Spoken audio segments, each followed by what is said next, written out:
Good morning. આપણે બધા businessman છીએ અને બધાને ક્યાંક ને ક્યાંક કોઈક ના કોઈક દિવસ મોટિવેશનની જરૂરિયાત રહે છે. તો આજે હું ટ્રાય કરીશ કે તમને એજ્યુકેશનની સાથે સાથે થોડુંક મોટિવેશન આપી દઉં.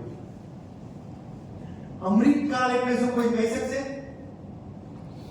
કોઈએ આ રીતનો કોઈ સેશન એટેન્ડ કરેલ છે? અમૃતકાળ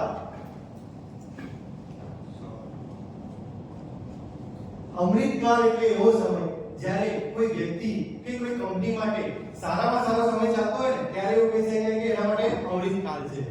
અને આપણા પ્રાઇમ મિનિસ્ટર સાહેબ નરેન્દ્ર મોદી સાહેબે રિસન્ટલી અમારા 2023 માં એનાઉન્સ કર્યું છે કે આવનારા 25 વર્ષ એટલે કે 2023 to 2047 ઇન્ડિયા માટે અમૃતકાળ છે.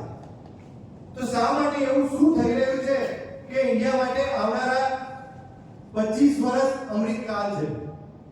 વધારે તો ડિસ્કસ નહીં કરું, પણ મેઇન પોઈન્ટ્સ આપણે ચર્ચા કરીએ તો સૌથી મહત્વનું રીઝન આપણે પોતે છીએ, એટલે કે ઇન્ડિયાનું પોપ્યુલેશન. વર્લ્ડમાં સૌથી વધારે અત્યારે આપણી પાસે વર્કિંગ એજ પોપ્યુલેશન છે, એટલે કે આપણે ધારી નહીં કરીએ છીએ દુનિયામાં આટલું પોપ્યુલેશન જે કામ કરી શકે એવી એજ વાળું કોઈ જગ્યાએ નથી. તો એના લીધે આપણે ખૂબ સારો ફાયદો થઈ રહ્યો છે. અને એનાથી મહત્વની વાત વાપરનારા, જેટલા કમાનારા છે એના કરતા વધારે વાપરનારા છે. આજે જો એક વ્યક્તિ કમાતો હોય ને તો એની પાછળ એની વાઈફ, એના છોકરા, મા-બાપ બધા જ વાપરનારા છે. એટલે કે વર્લ્ડમાં સૌથી વધારે કન્ઝ્યુમર માર્કેટ આપણી પાસે છે. આજે ટ્રમ્પે 100% ટેરિફ નાખી છે, સોરી 500% ટેરિફ કરે ને તો આપણે કોઈ ફરક નહીં પડવાનો. આમાંથી કેટલા લોકો એક્સપોર્ટ કરે છે? કોઈ નહીં. 500% કરે તો આપણે કોઈ કઈ નહીં હલી જવાનું, કારણ કે આપણે બધું અહીંયા જ બનાવીએ છીએ, અહીંયા જ વેચીએ છીએ. બરાબર? તો એના માટે તમારે નક્કી કરવાનું છે કે આપણે કેટલો બિઝનેસ વધારવો છે. નેક્સ્ટ સાહેબ, આપણે સમજીએ કે ના સમજીએ, પણ વર્લ્ડની ટોપ લેવલની કંપનીઓ સમજે છે કે જો તમારે તમને ગ્રોથ કરવું હોય ને તો ઇન્ડિયા એના છૂટકો નથી. આજે એમેઝોન અમેરિકાની કંપની છે ને, પણ એનું best corporate house world best કઈ જગ્યાએ બનાવ્યું છે? હૈદરાબાદમાં. બરાબર? બેંગ્લોરમાં 11 લાખ સ્ક્વેર ફીટમાં છે. આખી એક સિટી બની રહ્યું. એ સિવાય નેક્સ્ટમાં ગૂગલ ખૂબ સારો બિઝનેસ કરી રહ્યું છે. ફેસબુક ઇન્સ્ટા દુનિયામાં સૌથી વધારે ઇન્ડિયામાંથી કમાય છે. કેમ?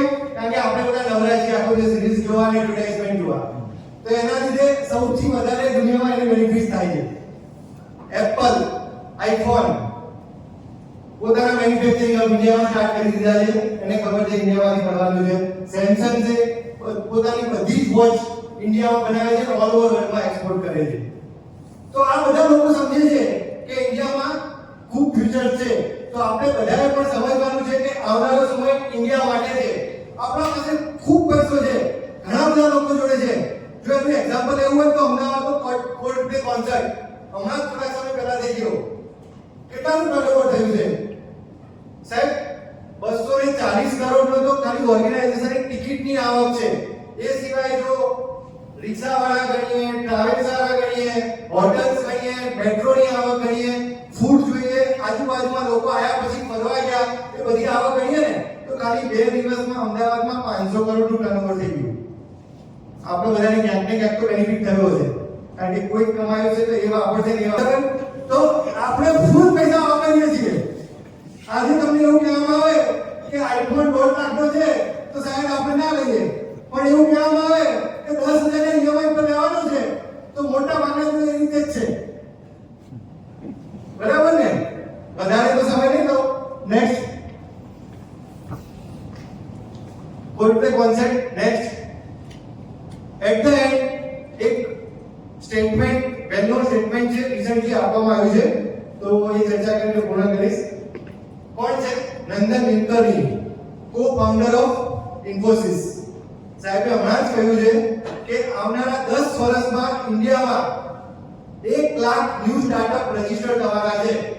અને મને એક્સપેક્ટેશન છે મોટા ભાગના રૂરલમાં આથી હશે, ઘણા બધા આપણા પીપીએ ના સ્ટાર્ટઅપ હોઈ શકે છે કે જે લિસ્ટેડ કંપની બની જશે. હવે તમારે નક્કી કરવાનું છે કે એમાં મારું નામ હશે કે નહીં. Thank you very much. Thank you Dhaval.